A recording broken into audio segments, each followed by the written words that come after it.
When was a Roman Catholic Church made? In order to understand its birth, first we need to follow the process on how the early church in Rome, which had been persecuted, obtained recognition from the Roman Empire. The church in Rome kept the undefiled truth of the early church in its initial stage, but later accepted various gods of Rome and religious customs when it became acknowledged as a Roman religion. And this gave birth to the Roman Catholic Church that has the characteristics of Roman polytheism. The Apostle Paul preached the gospel of Christ to Palestine, Asia Minor, Greece, and finally in Rome.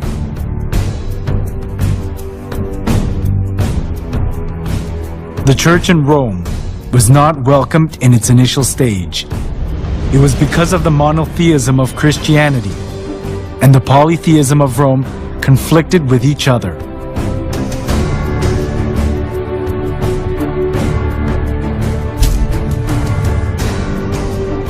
The Romans believed that everything, humans, places, and goods, was inhabited by divinity. As they accepted folk beliefs of the people they conquered, far more various gods and religions prospered in Rome.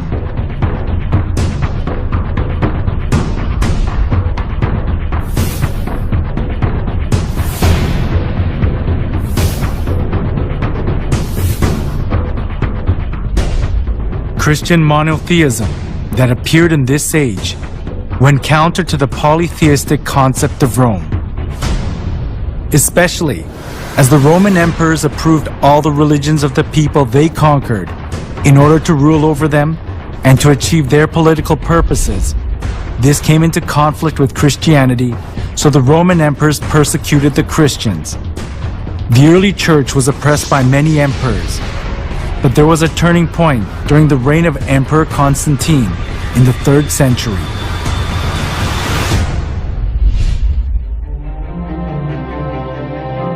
In 313, Emperor Constantine proclaimed the Edict of Milan. The edict approved Christianity as a legal religion of Rome and gave legal privileges and immunity from military duty and taxes to the Christian clergy.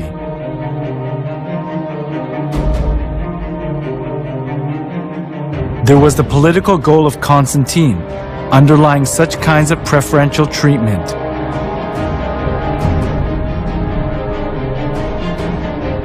It was Mithraism, the sun worship religion, that was diffused throughout Rome. But all the Roman emperors deified themselves and enforced people to worship them. Some of the nobility were fascinated by the Egyptian mystery religion. So, Rome suffered from religious dissension within itself. At this, Constantine tried to make the best use of Christianity that had spread throughout the whole region of Rome, despite all sorts of persecution. This was because he thought that Christianity could solidify his empire. By approving Christianity as a national religion of Rome, Constantine tried to seek the unity of the Roman Empire under one religion.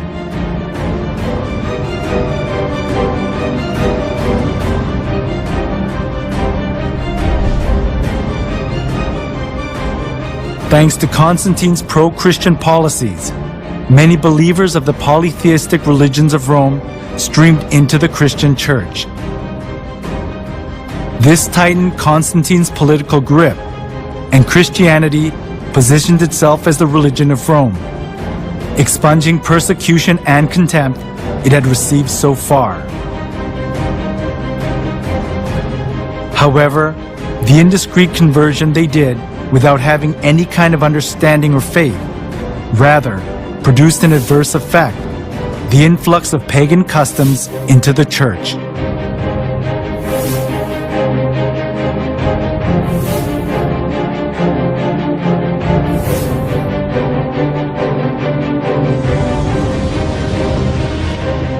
Those who were tainted with polytheism of Rome looked as if they had converted, but in actuality it wasn't easy for them to get rid of the religious rites and institutions of worshiping the sun, the moon, and the stars, and various gods and goddesses, which they had worshipped since their forefathers.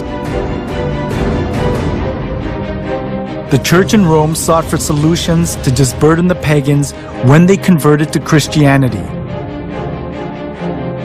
It was to bring in things similar to the gods that the pagans had believed into the church. They thought they would increase the number of pagan converts by doing that.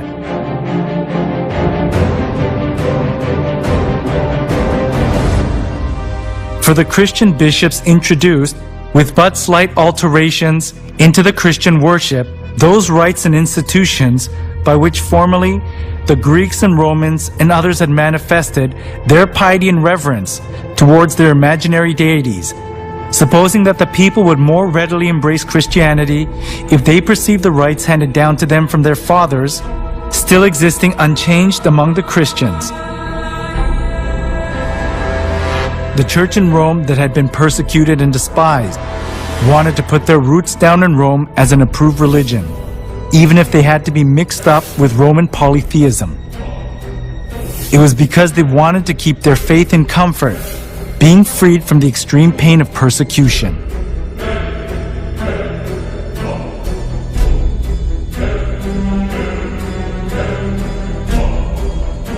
To attract more pagans, the church in Rome tried to Christianize various kinds of pagan gods to suit the Bible. One of the most representative things among them was accepting pagan customs of the sun god worship tradition. The church in Rome identified Jesus with the sun god.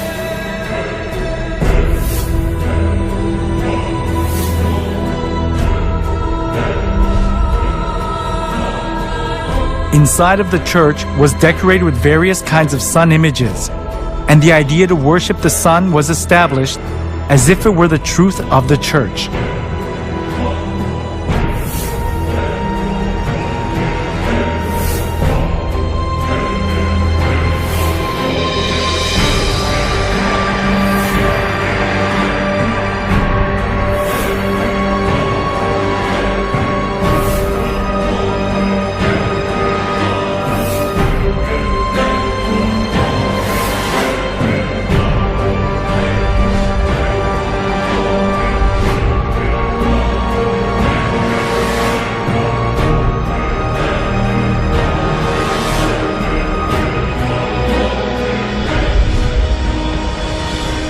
All judges, city people, and craftsmen shall rest on the venerable day of the sun.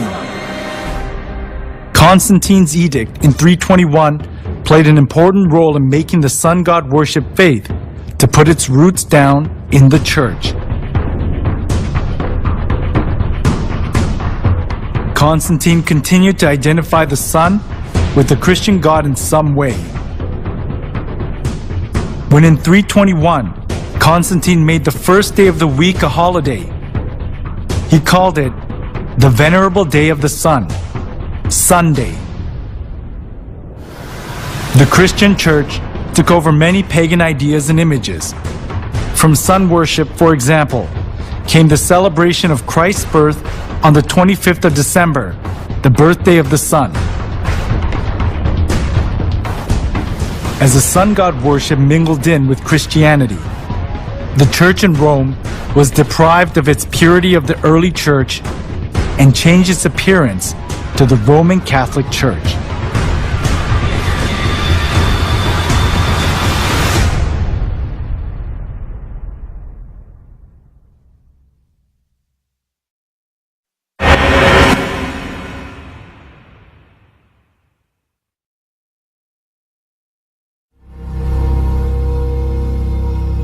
Before the 3rd century, the church in Rome was one of many churches that were scattered all over the Roman Empire. The reason the church in Rome later became the head of all the churches of the world and dominated the Middle Ages was because it joined hands with Emperor Constantine. As a result of Constantine's pro-Christian policies, many people who believed pagan gods converted to Christianity. This consolidated Constantine's political position, and there was no need for the church in Rome to refuse the converts because it was a good opportunity to secure its religious position.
After the church in Rome accepted pagan idolatry and doctrines, it was quickly secularized.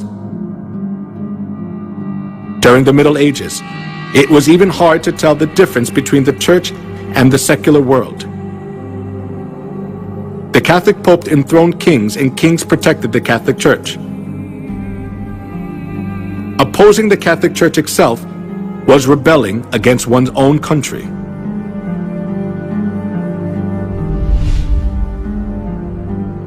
The Pope wielded an absolute power. We can see just how powerful he was through one incident, the humiliation at Canossa. That happened during the time of Pope Gregory VII. Pope Gregory VII claimed that the Pope could not be judged by anyone on earth, and he could dethrone emperors and kings, and excommunicated Henry IV, the Emperor of the Holy Roman Empire, in the course of the investiture controversy. As Henry IV was faced with the crisis of being dethroned, he went to the Pope who was in Canossa.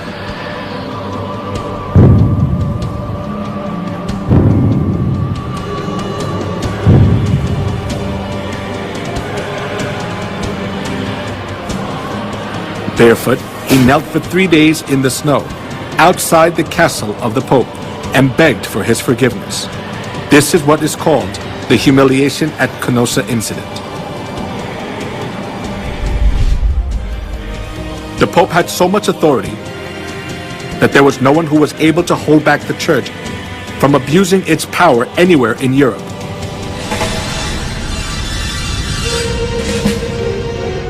Not only that, the popes committed numerous crimes such as murder, blasphemy, simony, and adultery to hold on to their seat of power.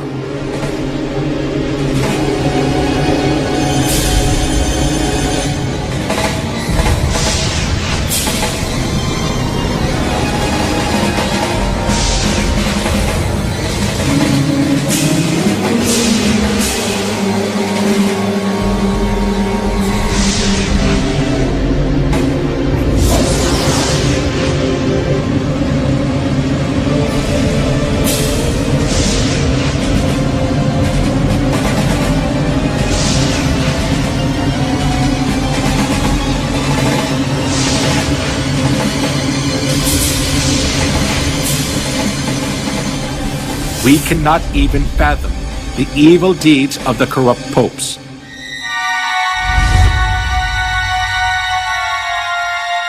Among them, Pope Leo X enjoyed works of art and collected masterpieces. He invited artists like Michelangelo, Leonardo da Vinci, and Raphael to the Vatican and richly ornamented the church. Being driven by his vanity, he constructed St. Peter's Basilica. However, as he ran out of money by collecting costly works of art, he started to print a greater amount of indulgences.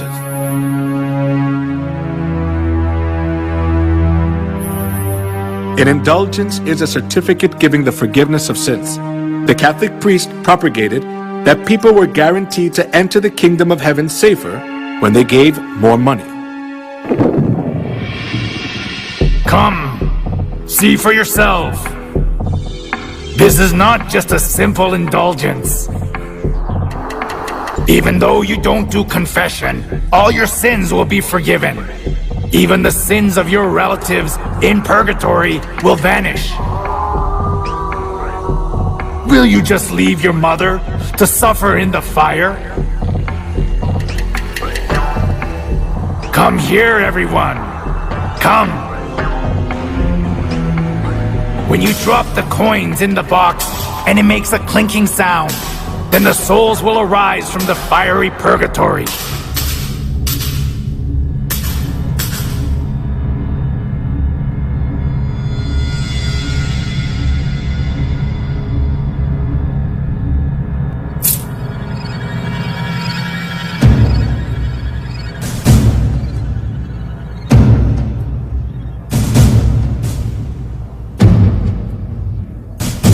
The sale of indulgence was one of the biggest businesses of the Catholic Church.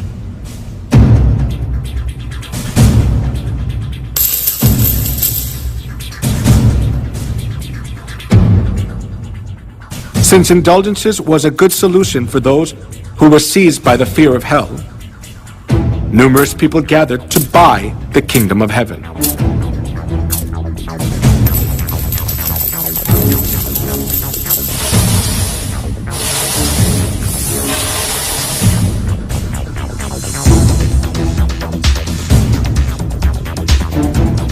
Giotto, the representative artist during medieval Europe, clearly shows the evils of indulgence in his work.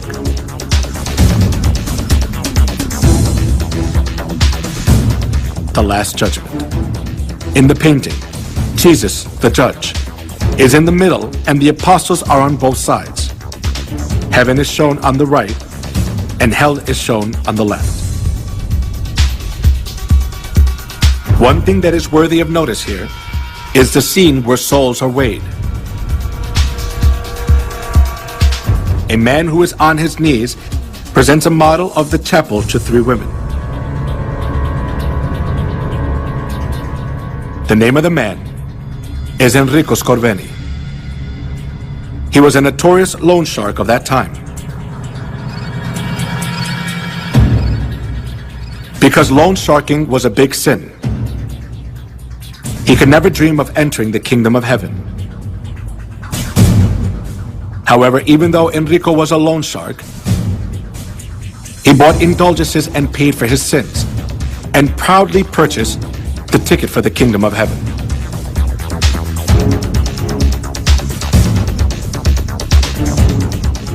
The Bible teaches that only God can forgive sins.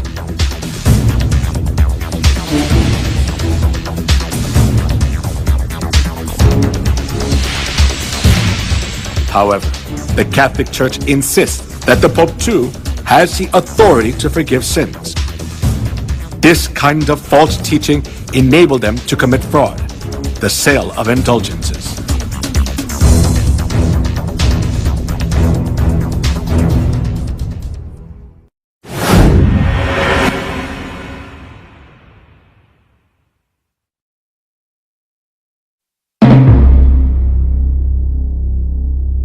The Inquisition, run by the Catholic Church, is evidence that shows how corrupt and cruel the Catholic Church is. The Inquisition, which was established for religious trials, became a transnational institution of the Catholic Church. It was devised to condemn heretics designated by the Catholic Church. Heretics defined by the Catholic Church were the Christians who opposed the false insistence and doctrines of the Pope and wanted to live by the Bible. to rule over the world as they want. The popes tried to get rid of the Bible and restricted people from reading it.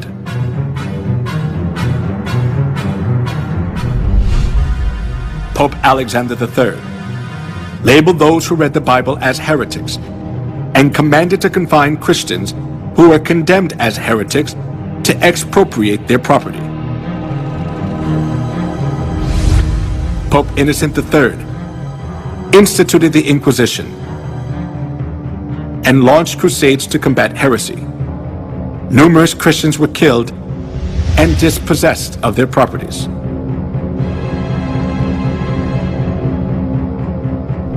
Pope Gregory IX claimed to punish heretics who did not repent and appointed the Order of St. Dominic as the Inquisitor. Pope Innocent IV promulgated the bull Ad Extirpanda, explicitly authorizing torture, and commanded to burn everyone who opposed Catholicism. Here is the salient religious trial of the century. Giordano Bruno, a medieval astronomer, was charged as a heretic by the Catholic Church and burned at the stake. The reason he was burned was that he denied the geocentric theory and insisted on the heliocentric theory. After that, Galilei verified that the Earth revolves around the Sun. But he too was declared a heretic and was forced to recant his heliocentric view.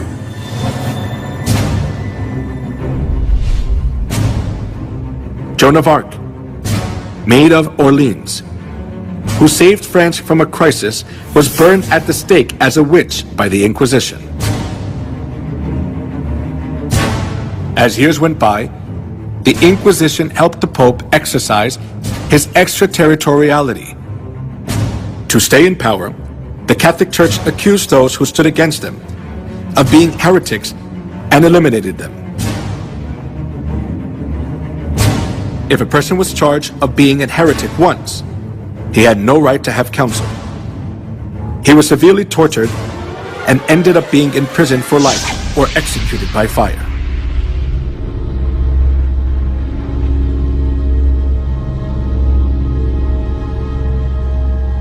The Inquisition was the most infamous and devilish thing in human history. It was devised by the popes and used by them for 500 years to maintain their power. For its record, none of the subsequent lines of holy and infallible popes have ever apologized.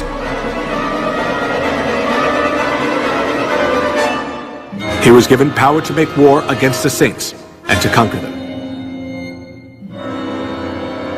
Historians estimate that in the Middle Ages and early Reformation era, more than 50 million martyrs perished at the hands of the papacy. During the Dark Ages, 50 million innocent people were killed. In order to increase its wealth and power, the Catholic Church killed a great number of people. It is a distortion of history to call a murderer the apostle of peace. The Bible describes the crimes of the Catholic Church as below.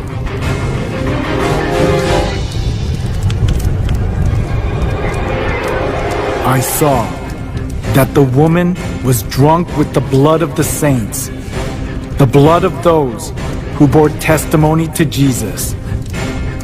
When I saw her, I was greatly astonished. He will speak against the Most High and oppress his saints and try to change the set times and the laws. The saints will be handed over to him for a time, times, and half a time. The Roman Catholic Church was Babylon the Great that ruthlessly killed innocent people who followed Jesus. The crimes of the Roman Catholic Church which are prophesied in the Bible, are clearly seen in history.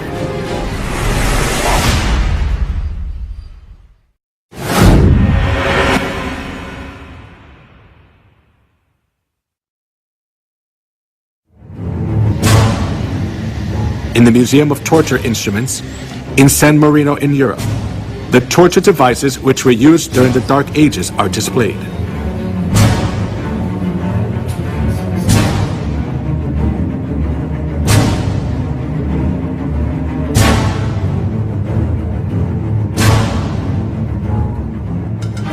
Iron Maiden. It is one of the representative torture devices from the medieval period. It is an iron cabinet with a spike-covered interior, with iron spikes about 8 inches long. When a person is enclosed inside, the whole body is pierced with the pointed iron spikes and is fatally injured, and the person dies slowly from excessive bleeding.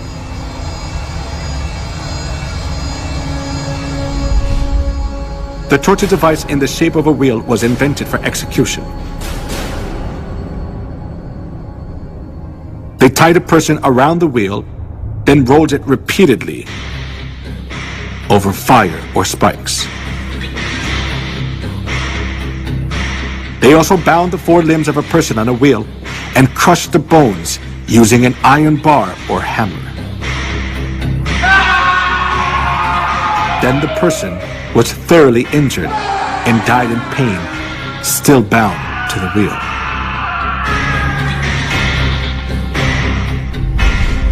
The Inquisition invented cruel torture devices to give victims as much pain as possible.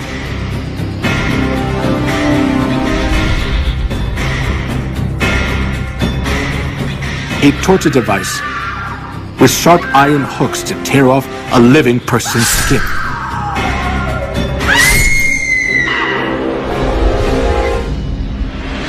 A pyramid-shaped torture device with a sharp tip. A person was put on top and suffered severe pain as a sharp point was inserted into the body, little by little, due to the body weight. Most of the time, tortures were carried out by Catholic monks or priests.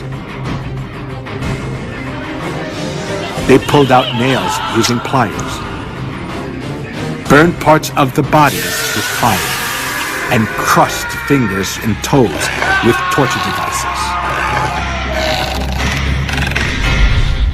A pulley was used to lift a victim's body up, and then drop them to make all the joints go out of place. A person was burned alive while their hands and feet were tied. A chair with spikes was used to tie a person down, and it made blood come out from every part of their body. If a victim denied the Catholic Church's teachings, despite the heart torture, they poured boiling lead in the mouth or ears, or gouged out their eyes, or flogged them until parts of their skin flew off.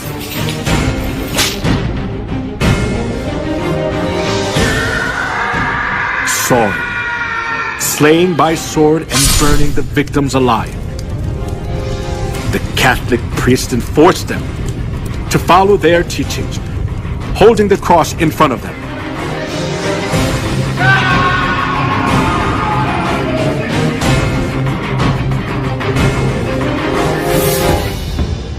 The persecution for anti-Catholics continued as a large-scale massacre.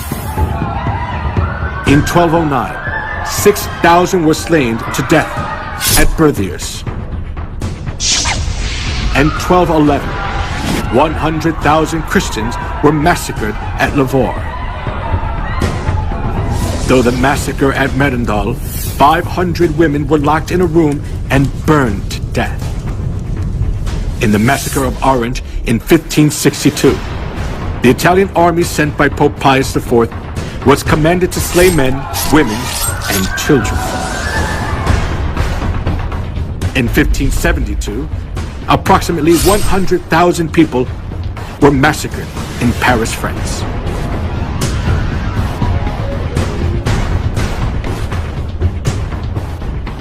He will speak against the Most High and oppress his saints. The saints will be handed over to him for a time, times, and half a time. As it was prophesied that the one who speaks against the Most High would make war against the saints and conquer them, over 50 million people were slaughtered during the Dark Ages.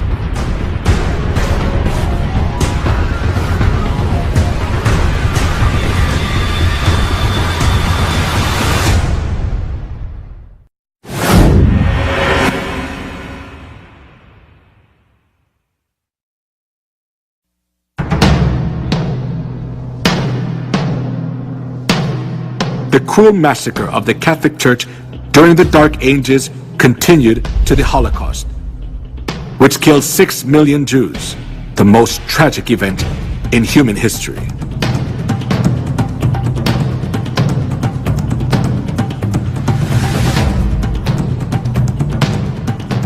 From 1933 to 1945, 6 million Jews, including 1.5 million children, were slaughtered in 15 European countries, such as Poland, Russia, Austria, Czechoslovakia, Hungary, France, Belgium, Luxembourg, Italy, Netherlands, Norway, Romania, Yugoslavia, and Greece.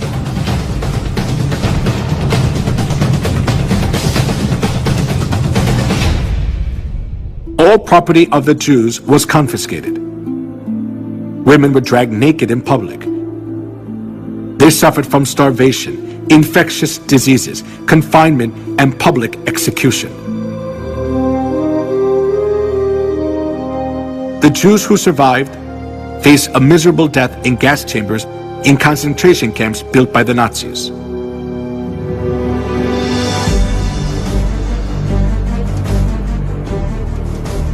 When the gates of the concentration camps for the Jews were opened as World War II ended, the world was shocked.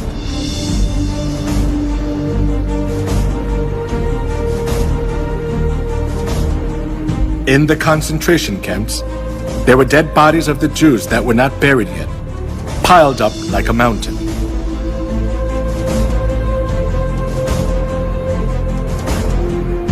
While Hitler massacred 6 million Jews under the pretext of ethnic cleansing, the Catholic Church publicly advocated Hitler's genocide of the Jews, claiming it stood for anti-Semitism.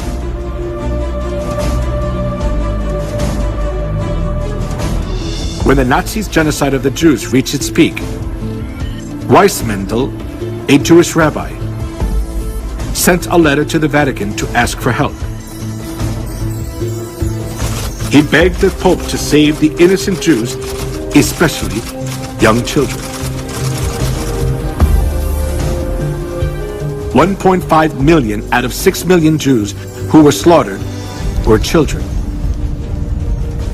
His plea was a desperate outcry. However, the reply he received from the papacy was not just heartless, but blood-curdling. There is no such thing as the innocent blood of Jewish children. All Jewish blood is guilty, and the Jews must die, because that is their punishment for that sin. The Catholic Church was always hostile to the Jews for the reason that they had killed Christ. And they committed countless murders under the pretext that they were punishing the Jews on behalf of God. This kind of attitude of the Catholic Church greatly affected Hitler, who was Catholic.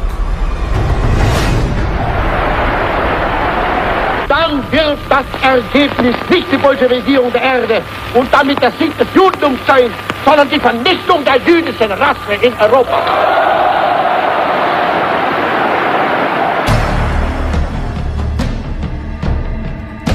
Hitler was a fervent Catholic. The reason Hitler extremely hated the Jews was from the historical experience of the Catholic Church which had treated the true Christians and the Jews mercilessly for 1600 years. For this reason, Hitler was able to commit the Holocaust, sending 6 million Jews to gas chambers without hesitation.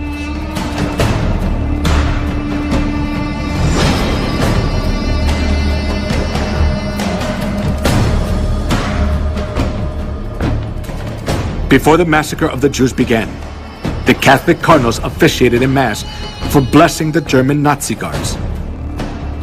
And the Catholic Church publicly advertised Hitler's genocide of the Jews.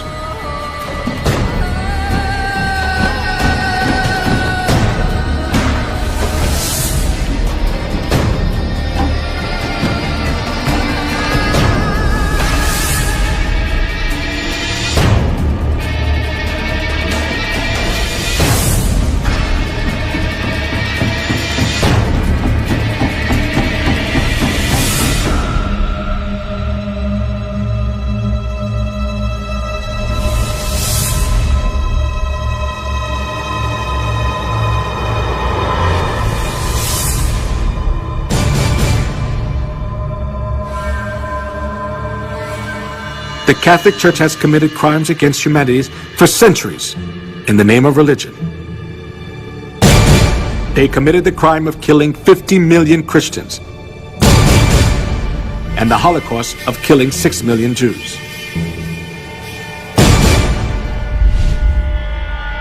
The traces of the massacre of the Jews still remain at the Auschwitz concentration camp in Poland. The pictures of the Jews and their belongings are displayed in the concentration camp, showing how the Jews were mistreated, cursed, and insulted.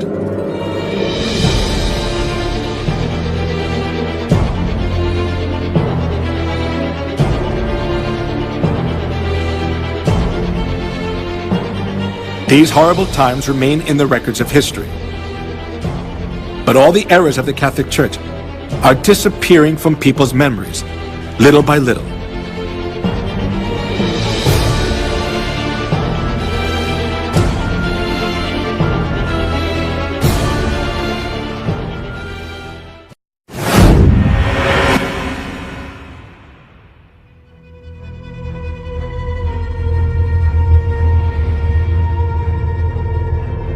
As the 21st century began, the Roman papacy admitted to all kinds of crimes they had committed against humanity for the past 2,000 years of Christian history. They admitted their faults, such as the Crusades, anti-Semitism, the Inquisition, and witch hunts. The Pope also said that the Catholic Church would like to create a new unity among religions by looking back on all their religious errors.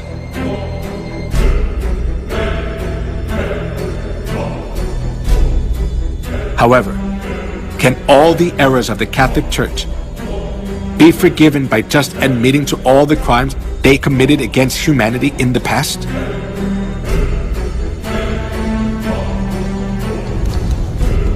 Just by admitting to their errors, the Catholic Church's crimes cannot be solved. They can never come to true repentance unless they realize their fundamental errors. When viewed from historical facts and the prophecies of the Bible, the Catholic Church is an organization of the Antichrist, which has destroyed all the truths of God, paganized Christianity by accepting all kinds of pagan gods, and made numerous souls worship Satan, not God.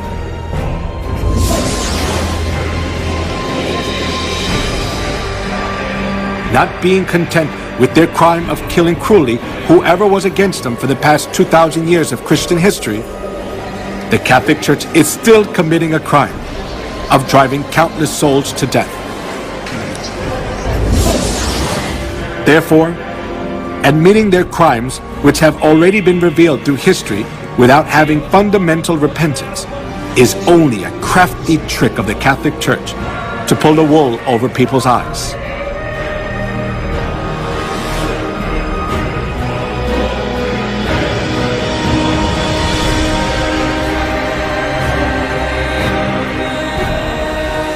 For such men are false apostles, deceitful workmen, masquerading as apostles of Christ. And no wonder, for Satan himself masquerades as an angel of light. It is not surprising, then, if his servants masquerade as servants of righteousness. Their end will be what their actions deserve.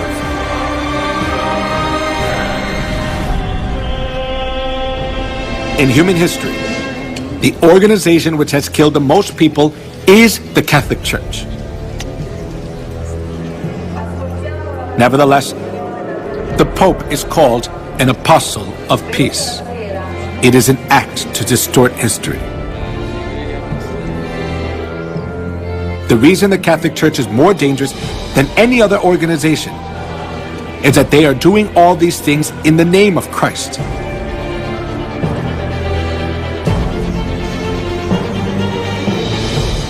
However, now the Catholic Church is revealing its detestable and hideous reality. In terms of declining congregations, but more profoundly to do with the paedophile sex scandal that has rocked the church for more than 10 years. We've been looking into one particular case involving... Incredible. One former priest said that, you know, perhaps 50% of priests who enter the priesthood may be gay. I talked to a long...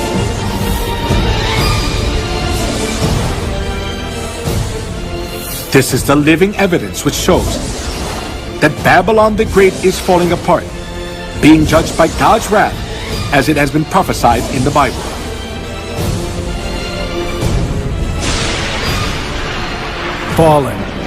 Fallen is Babylon the Great. She has become a home for demons and a haunt for every evil spirit, a haunt for every unclean and detestable bird. Give her as much torture and grief as the glory and luxury she gave herself. She will be consumed by fire. For mighty is the Lord God who judges her.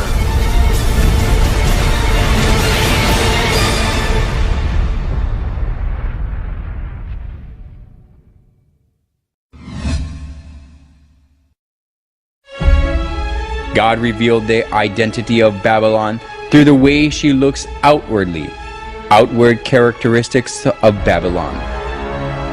The woman was dressed in purple and scarlet, and was glittering with gold, precious stones and pearls. She held a golden cup in her hand, filled with abominable things and the filth of her adulteries. This title was written on her forehead: Mystery Babylon the Great, the mother of prostitutes and of the abominations of the earth. In the Bible, women refers to the church, and among numerous churches in the world, the church that is dressed in purple is the Catholic Church. The color of the traditional priest robe of the Catholic Church is purple and scarlet.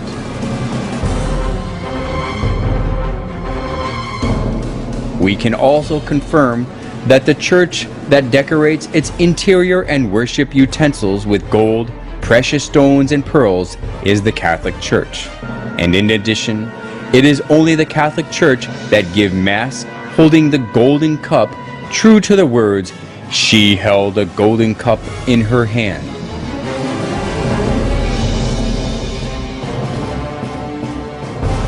As we have seen, no church but the Catholic Church satisfies all the points that the Bible tells us. The Bible recognizes this organization as Babylon the Great. The Catholic Church, Babylon the Great, looks as if it worships God, but when we closely look into it, we can find out they do abominable things to worship the sun god.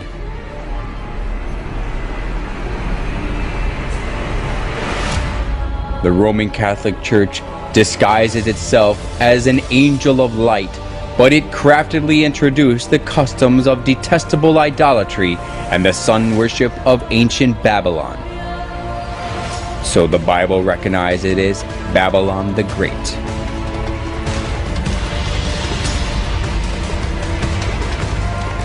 Then does the Bible call only the Roman Catholic Church Babylon? It also calls the Protestant churches which keep the Sunday service and Christmas originated from the sun worship as Babylon too. This title was written on her forehead. Mystery Babylon the Great, the mother of prostitutes and of the abominations of the earth. In the Bible, women refers to church. So, a prostitute means a false church that practices lawlessness. The Bible tells us that Babylon the Great, which is expressed as the mother of prostitutes, is the Catholic Church and the Protestant churches. Small prostitutes that come from the Catholic Church are small Babylons. The Catholic Church, which leads the whole world astray as the mother of prostitutes, is proud of itself as the mother church that gives birth to all Protestant churches. The Catholic Church is the continuation of the Incarnation and the prolongation in time and space of the redemption. It is the mother church of all Christendom. The Bible also recorded about the abominable behavior of the prostitute who leads the whole world astray. The kings of the earth committed adultery with her, and the merchants of the earth grew rich from her excessive luxuries. Babylon the Great and small Babylons, which changed God's set times and laws, oppressed God's saints. The Bible prophesies that God's rage will judge them in the end. After this, I saw another angel coming down from heaven. He had great authority, and the earth was illuminated by his splendor. With a mighty voice he shouted, "Fallen, fallen is Babylon the Great."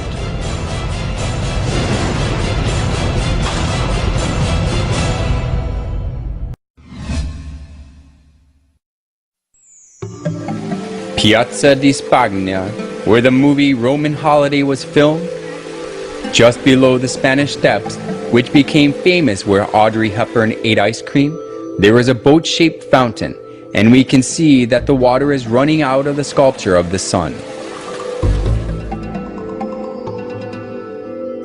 The head of the boat is embellished with the Pope's coat of arms and the papal tiara.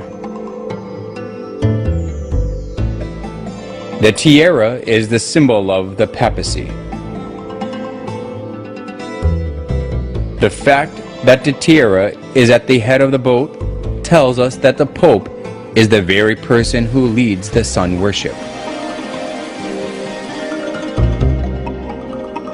It is easy to see the tiara in many places of the Catholic Church.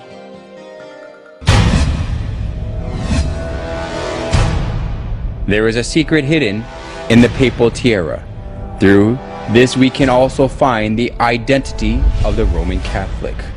The triple tiara is the liturgical crown of the Pope, and it has the meaning that the Pope is God who reigns over three worlds, heaven, earth, and hell.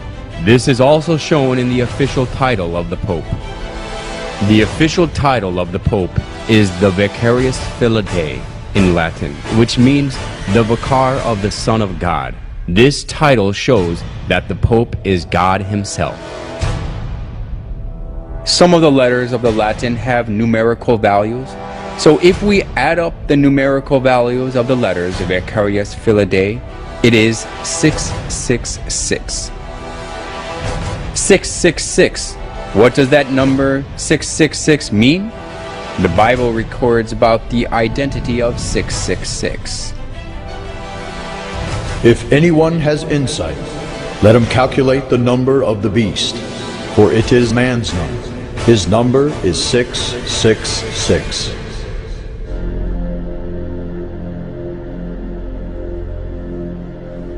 Every reformer, without exception, spoke of the papacy as the Antichrist. The 666 is a figurative number, telling us the identity of Satan who stands against God. The prophecy of the Bible and the religious reformers with one voice clarifies that 666 and the beast refer to the Pope or the papacy that stands against God. Through the title of the Pope and the respectful treatment he receives, we can confirm again that the papacy stands against God. The Catholic Church calls the Pope God of the earth.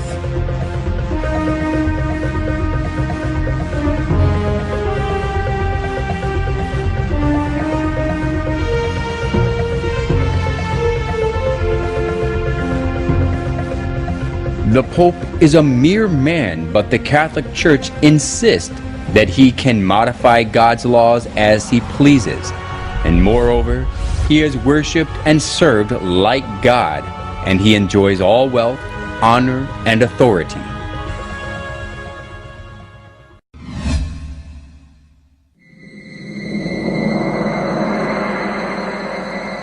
The obelisk standing in the center of St. Peter's Square is closely related to sun worship.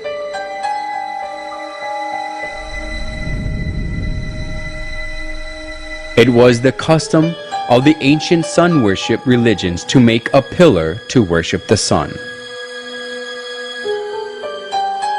Obelisk was set up at a temple or tomb as a monument to worship the sun god. It typically had a pyramid-like shape at the top, and the pyramid is the emblem of the sun god of the Egyptians, Ra. Like this, the obelisk was made for the sun god. Then, why are the obelisks, the symbol of the sun worship, set up in front of the Catholic churches? When we look carefully at the obelisk standing in front of the Catholic Church, it has the star-shaped divine light and cross, which are symbolize the sun.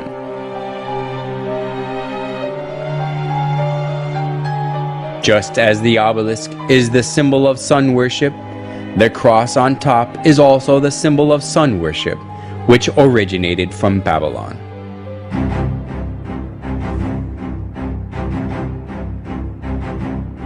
Crosses are also found in the murals of ancient Babylon and Assyria, especially the image of cross on the headband of the sun god Tammuz shows that the cross is originated in Babylon. The Egyptians used the Ankh cross. The shape of the cross, made of two wooden poles, which the church started to use, came from the ancient Chaldean region. In the Chaldean Empire, the adjacent regions, including Egypt, the cross was used as a symbol of Tammuz. So, it is certain that the cross was made to worship the sun god.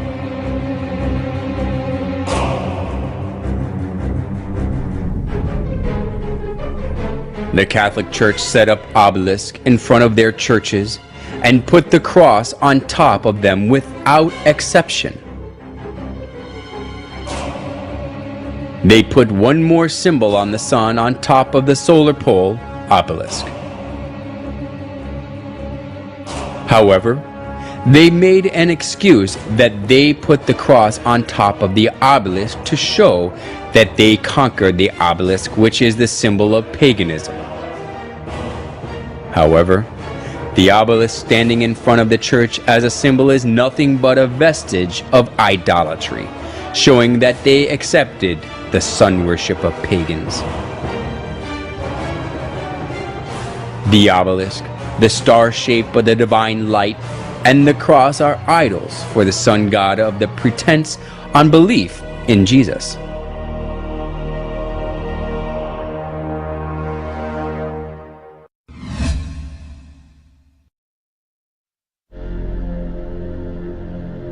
The Pantheon is the oldest monument still standing in Rome.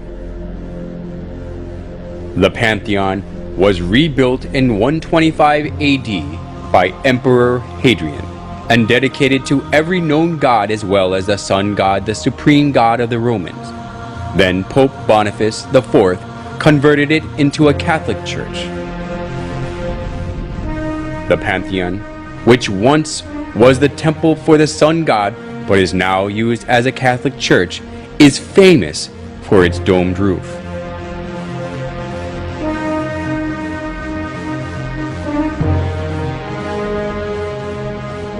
This domed roof is the figuration of the sky and the universe.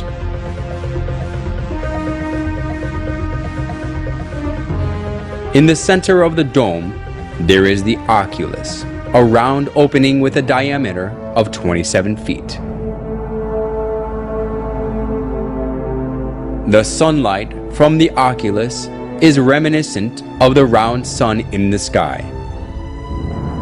The sunlight coming through the oculus lightens the inside of the church, and it creates an effect of the presence of the sun in the church.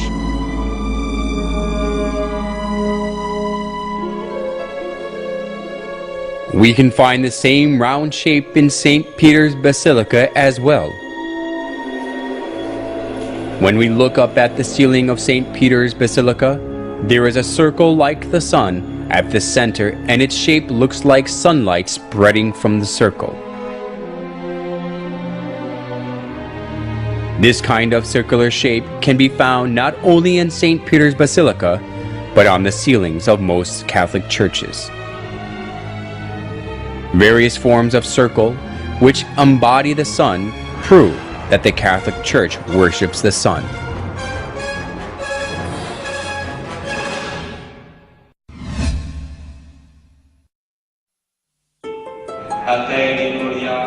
We can find another characteristic of the sun worship in the Catholic Church in their use of lamps and candles.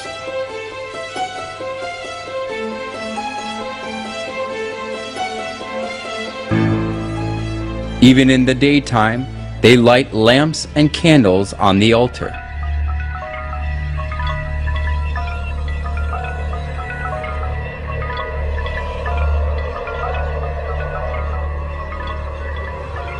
People buy the candles displayed before the statue of Mary, saints, and popes so that they can light the candle, put it on the altar, and pray. When starting the Mass or marching in procession after the Mass, the priest carrying the candle is always at the front.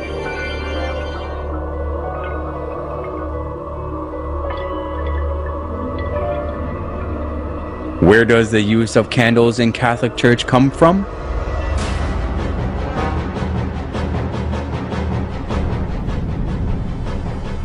Historian Alexander Hislop says that the use of candles in the Catholic Church comes from pagan rites. The use of these lamps and tapers comes from the same source as all the rest of the papal superstition. For so, according to the established rites of Zoroaster, was the sun god worshipped.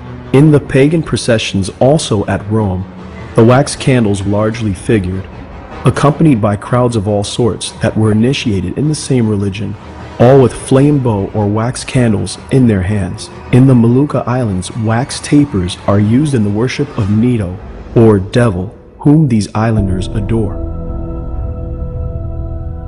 Catholic scholars also admit that the use of candles in the Catholic Church came from paganism.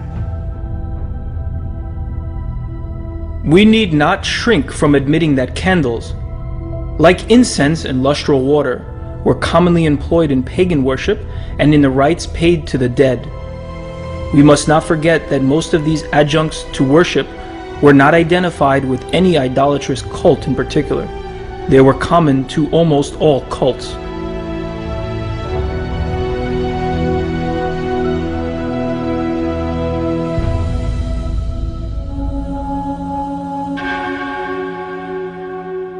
Candles commonly appear in numerous rites of pagans.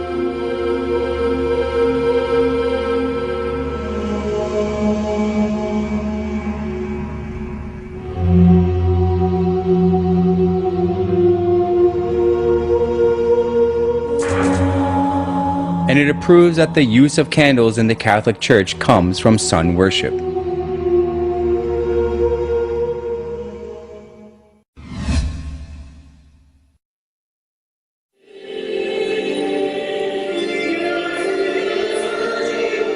The Catholic Church conducts a particular ceremony before the image of the sun. Watching their Mass, we can find out that it is closely related to sun worship. At the altar that has the image of the sun, the priest lifts up the round bread. They call it elevation and insist that they offer the bread to God. However, offering the round bread which takes after the image of the sun, and regarding the round bread as the sun god, has existed in the sun worship of paganism. The pillar found in excavations of the Canaanite city of Hazar shows the ceremony of raising the sun disk with both hands in praise. The Egyptians also worshipped the sun, lifting the sun up with both their hands. Is it coincidence that the custom of the sun worship of the pagans and the liturgy of the Catholic Church are the same?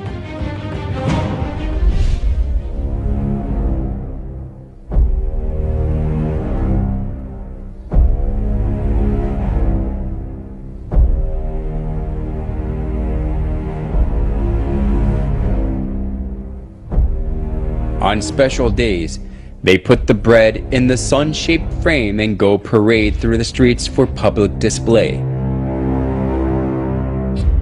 The believers all kneel down before the bread to show their respect and adoration. Curiously enough, the monstrance, which is the vessel used to display the consecrated Eucharistic bread, has a sunburst pattern. On the altar where the priest offers the bread, there is also the shape of the sun.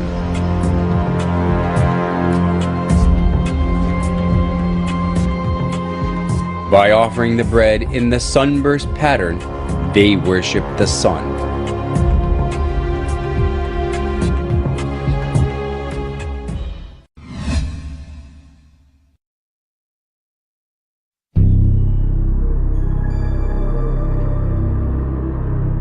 Around 2800 BC, there lived a hunter named Nimrod in Babylon, which was located between the Tigris and the Euphrates rivers. Whenever wild animals threatened the people, he protected them with his power.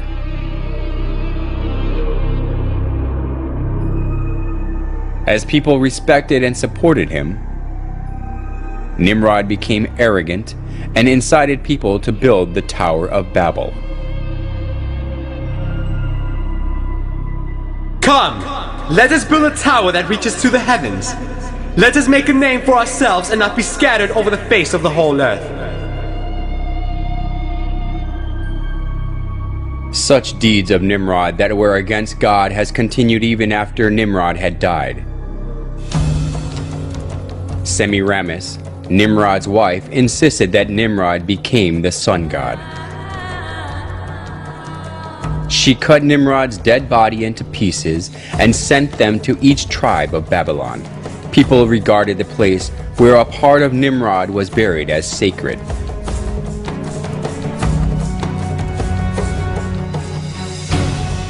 She also claimed that Nimrod was reincarnated as her son.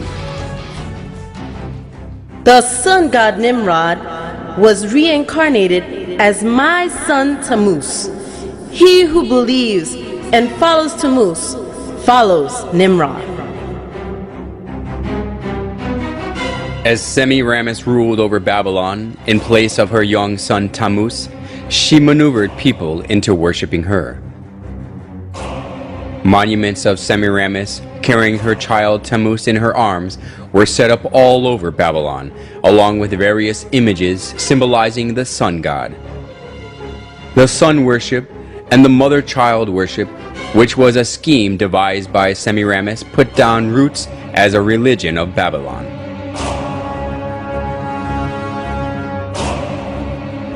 Idolatry stemmed from Babylon spread to many countries after the Tower of Babel collapsed. It is because when the Babylonians were scattered over the whole world, they brought the sun worship and the mother-child worship. The sun worship and the mother-child worship were assimilated into the cultures and religions of many countries, and they came to have various forms and names.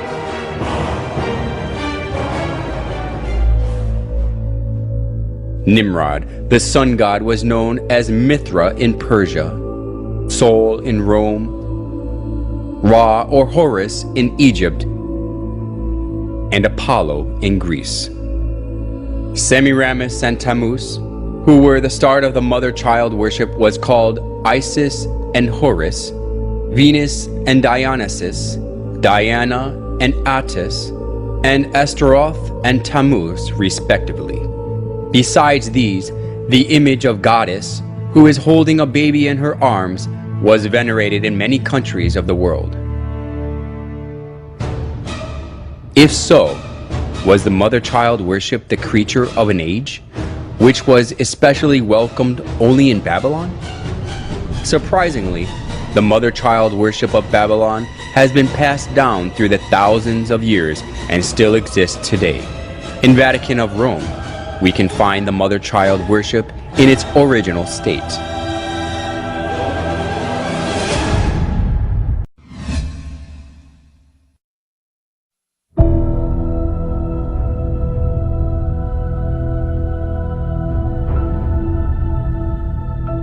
The statue of Virgin Mary with baby Jesus stands in the eye-catching place in the Catholic Church, whether it is a big cathedral or a chapel in a small town.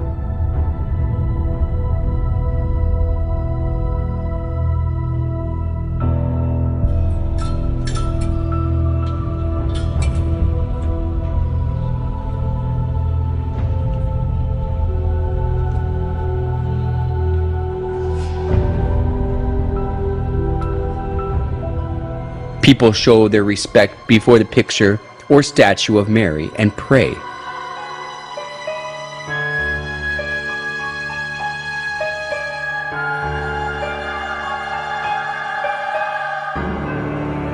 Even the Pope prays before Mary with his head lowered.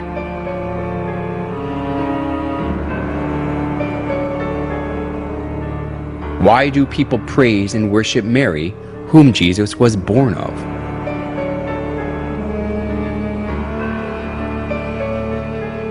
A famous Catholic bishop and writer, Alphonsus Liguori, explained in his writings that it is far effective to pray to Mary than to Christ. In the Franciscan Chronicles, it is related that Brother Leo once saw a red ladder, on the summit of which was Jesus Christ, and a white one on top of which was his most holy mother.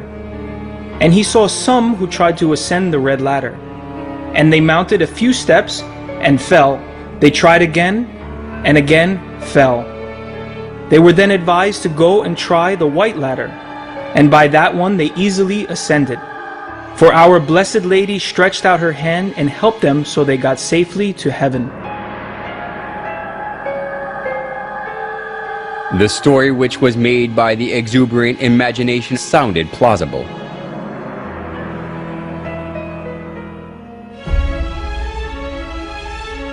Although it was a man-made story, Pope Gregory XVI canonized Liguori as a saint, and Pope Pius IX declared him a doctor of the Catholic Church.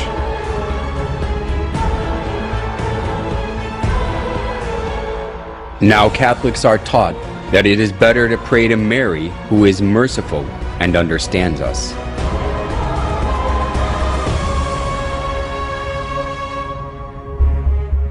We must never go to our Lord Jesus except through Mary, using her intercession and good standing with Him. We must never be without her when praying to Jesus.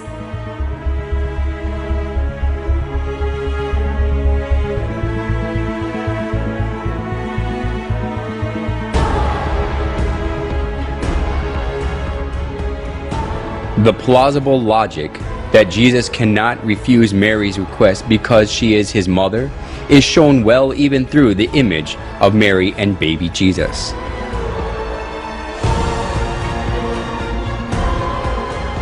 In most cases, Jesus is nested in Mary's arms as a baby.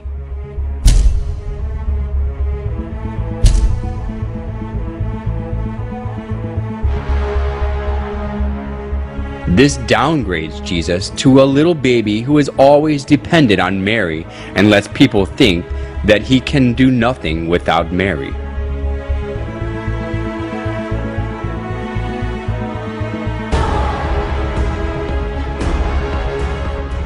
Today, the Catholics think more highly of Mary than Jesus.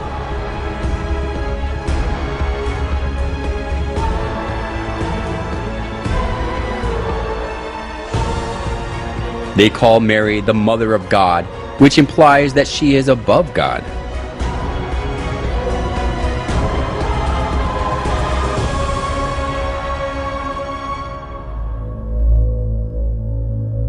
Mary as a female is merely a creation who was chosen to conceive Jesus.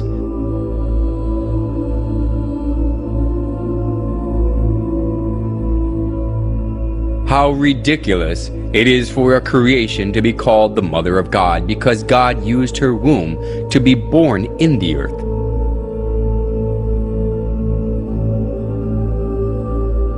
Nevertheless, the Catholic Church venerates Mary as the Mother of God. Mary worship of the Catholic Church reminds us of the mother-child worship of ancient Babylon. Just as Semiramis artfully spread the mother-child worship throughout Babylon when she ruled it over instead of her son Tammuz, the Catholic Church now makes people worship Mary, not God, by accepting the mother-child worship from Babylon.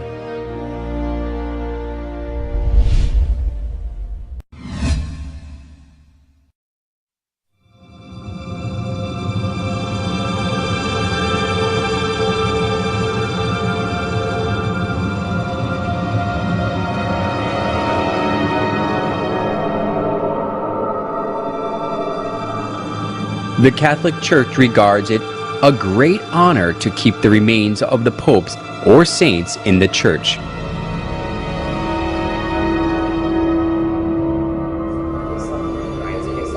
Since numerous worshippers pray before the remains of popes or saints, the church, that possesses many articles and remains of those who were canonized as saints, is highly valued.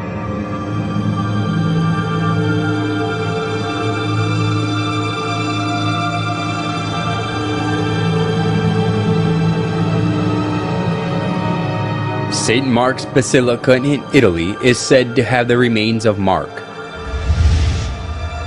Basilica of San Francesco in Italy has the remains of Saint Francesco.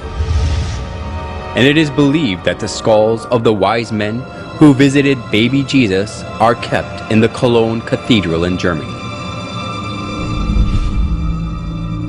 People kiss the displayed relics and the coffins that contain the remains and pray for God's blessings before them. The veneration of relics of the Catholic Church even took the form of decorating the church with human bones.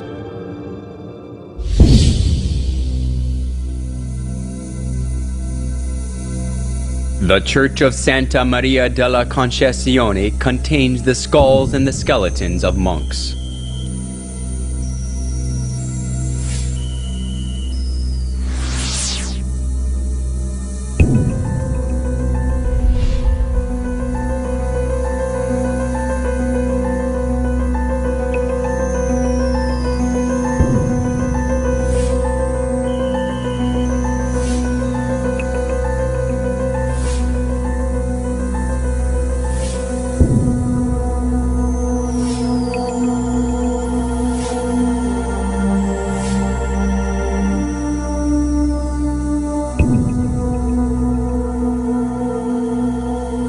A Catholic church in the Czech Republic is designed with the bones of over 40,000 human bodies, and it attracts people.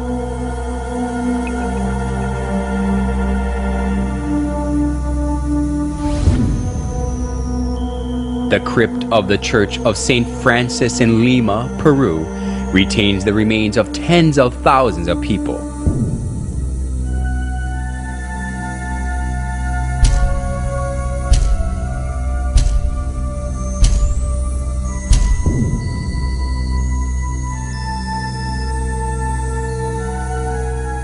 Usually, we shudder to think of the bones and coffins of dead people in the church. But why the Catholic Church sticks to this?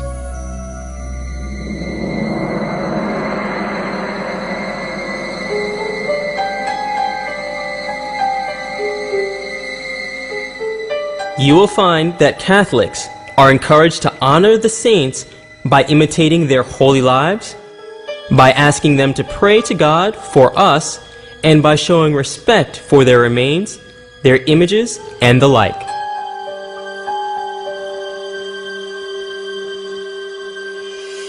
Why do they say that God grants His blessing through the relics of the dead, especially of those who are called saints?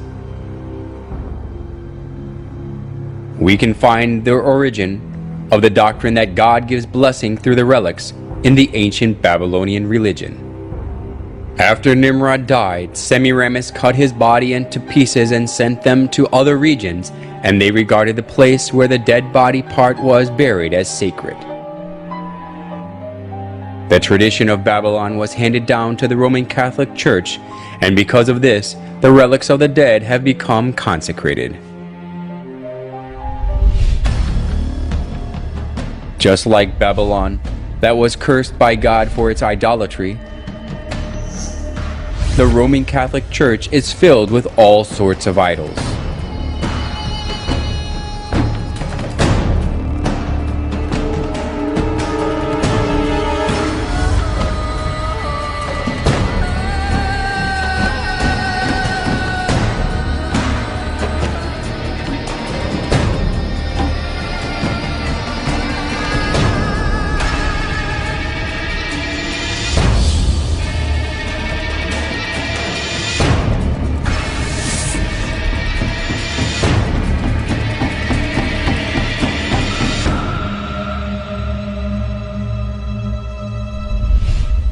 In the name of God, the Catholic Church lures many souls into worshiping idols, not God.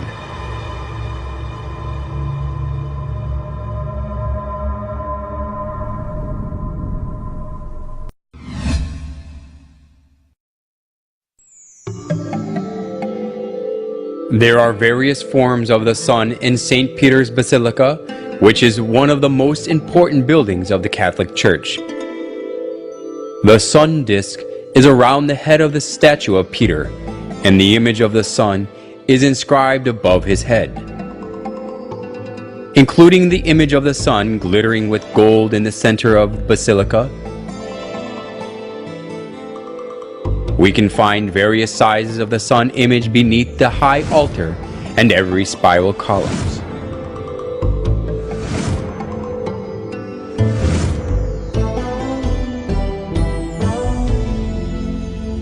Even the cross on the altar and the utensils used for communion and the priest's costume have the sun images.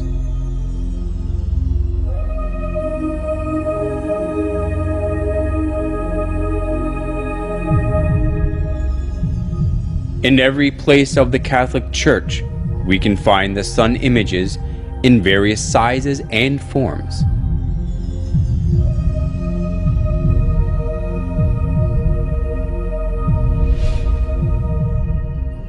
Among the various forms of the sun in the Catholic Church, some has a picture of a dove in it.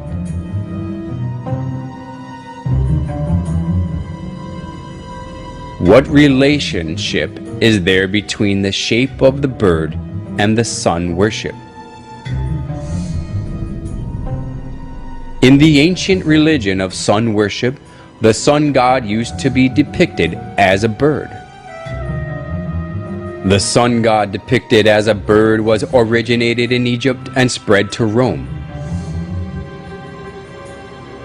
The sun of Assyria was represented as a winged bird, and the Egyptian sun god Ra and Horus are in the shape of a bird. The famous Egyptian bird of fire, Phoenix, is also the archetype of sun worship. In Rome, too, people carried the bird, the symbol of the sun god, on the pole.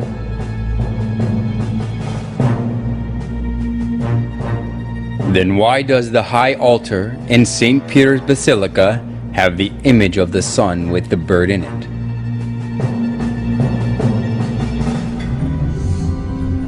The Catholic Church insists that the bird in the solar image is the Holy Spirit. But this is a mere excuse.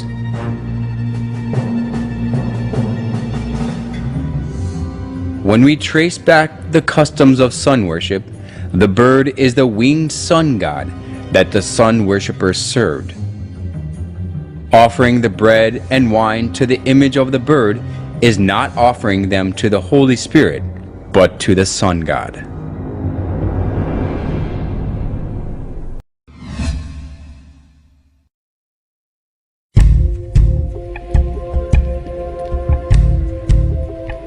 St. Peter's Basilica is located in the Vatican City.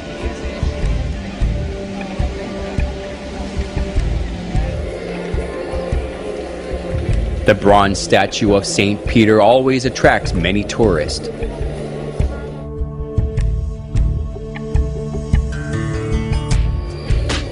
People believe that their wishes are realized when they pray by touching the foot of Peter, so the feet of the statue have been worn away. The biggest reason more than 10 million people every year on average visit the Basilica is that they insist that Peter, who was one of the 12 apostles of Jesus, was buried directly below the high altar of the Basilica. These are totally unfounded rumors, but people pray for God's blessing before the altar with blind faith.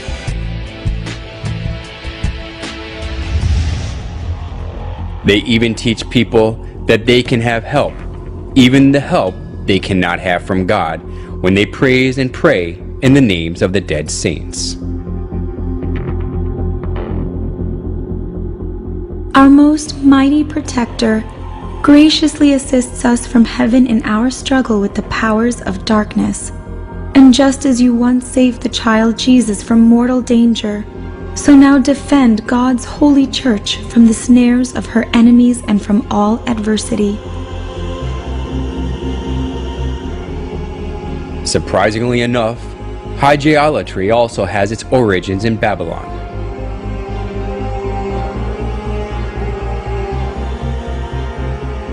Since the Babylonians had some 5,000 gods, there were plenty to choose from.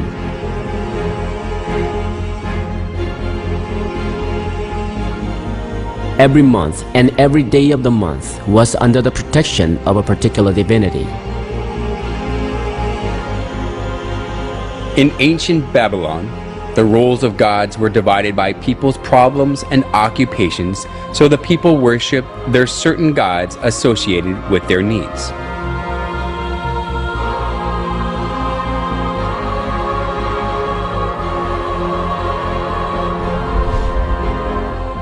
It has continued in the Catholic Church.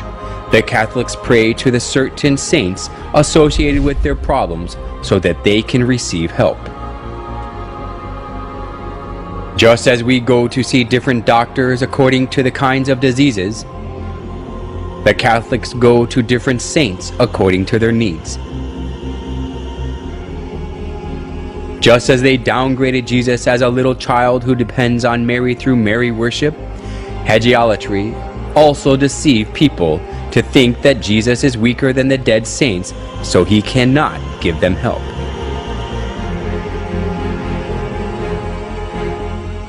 Nowhere in the Bible can we find the worship of saints. Instead, the Bible warns that worshiping anything other than God is idolatry.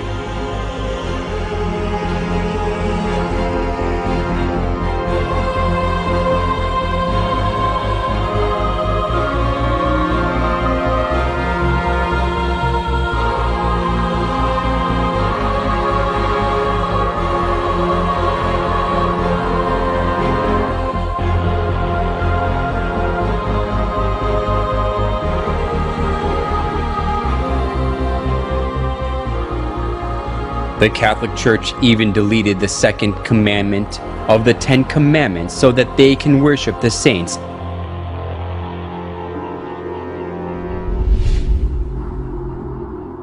They outbrave the law of God. Do not make other gods or serve them, and stand against God.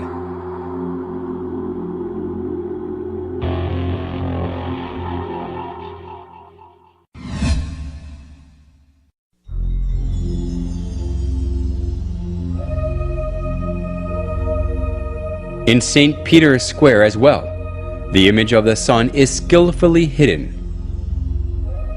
In a round circle of the square, there is a cross with an X through it.